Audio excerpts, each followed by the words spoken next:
Selamat pagi anak-anak. Assalamualaikum warahmatullahi wabarakatuh. Gimana kabarnya semua anak ibu? Semoga kalian dalam keadaan sehat ya. Oke, berjumpa lagi dengan Ibu Aprila Putri Giantama SPD dan masih di mata pelajaran otomatisasi tata kelola kepegawaian. Nah, sebelum kita memulai pertemuan 4 kita pada pagi hari ini, ada baiknya kita berdoa menurut agama dan kepercayaan kita masing-masing. Berdoa, dimulai. Berdoa selesai. Oke ya, langsung saja kita mulai. Jadi, di bab 2 kali ini yaitu judulnya menerapkan disiplin pegawai dan kompetensi dasarnya masih menerapkan disiplin pegawai dan melaksanakan disiplin pegawai. Adapun tujuan pembelajaran kita pada pagi hari ini yaitu siswa diharapkan dapat mengidentifikasi tingkat dan jenis hukuman disiplin, dan yang kedua siswa diharapkan menjelaskan penjatuhan hukuman disiplin. Oke, langsung saja kita masuk ke lanjutan pertemuan kita sebelumnya yaitu subbab G tentang peraturan disiplin, tingkat dan jenis hukuman disiplin. Yang pertama, peraturan disiplin PNS. Disebutkan dalam Peraturan Pemerintah Pasal 3 Nomor 30 Tahun 1980, definisi peraturan disiplin PNS itu disebutkan sebagai peraturan yang mengatur kewajiban, larangan, dan sanksi apabila kewajiban tidak ditaati atau larangan dilanggar oleh PNS.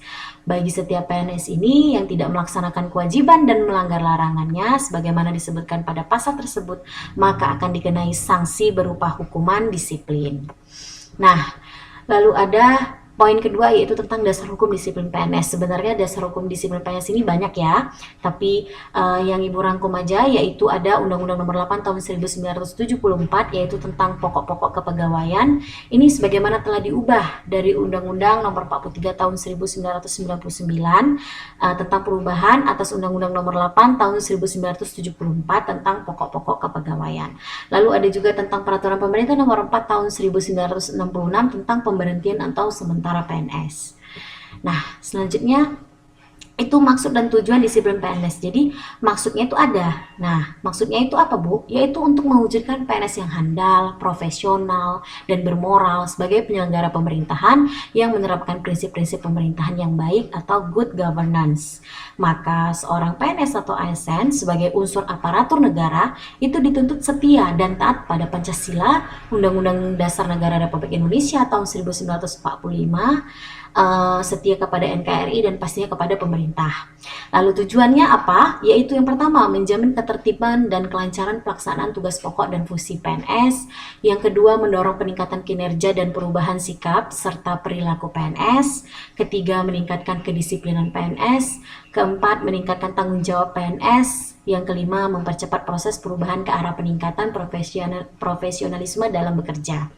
Itu adalah maksud dan tujuan kenapa diadakan suatu disiplin dan kenapa disiplin itu penting bagi seorang PNS atau ASN. Nah, selanjutnya itu ada tingkat dan jenis hukuman disiplin. Jadi disebutkan dalam pasal 6 Undang-Undang Nomor 43 Tahun 1999 disebutkan mengenai tingkat dan jenis hukuman disiplin PNS. Jadi ada pun tingkatannya itu yang pertama hukuman disiplin ringan. Jadi hukuman disiplin ringan ini bentuknya ada teguran lisan, teguran tertulis maupun pernyataan tidak puas secara tertulis. Nah, hukuman disiplin yang berupa teguran lisan ini dinyatakan disampaikan secara lisan oleh pejabat yang berwenang yang menghukum PNS tadi sehingga dia tidak mengulangi kesalahannya lagi karena tadi dia telah melakukan pelanggaran disiplin kan gitu.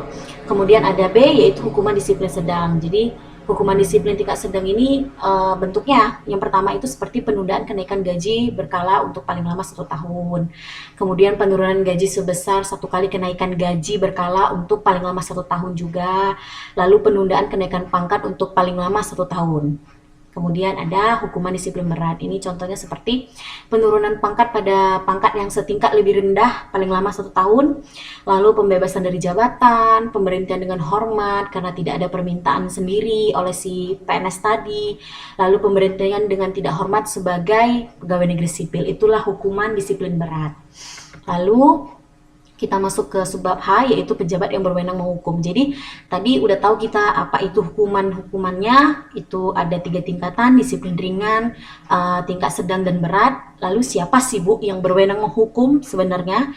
Jadi yang berwenang menghukum menurut pasal 7 itu ada 7 pejabat yang berwenang menghukum seorang PNS atau ASN. Yang pertama itu adalah presiden.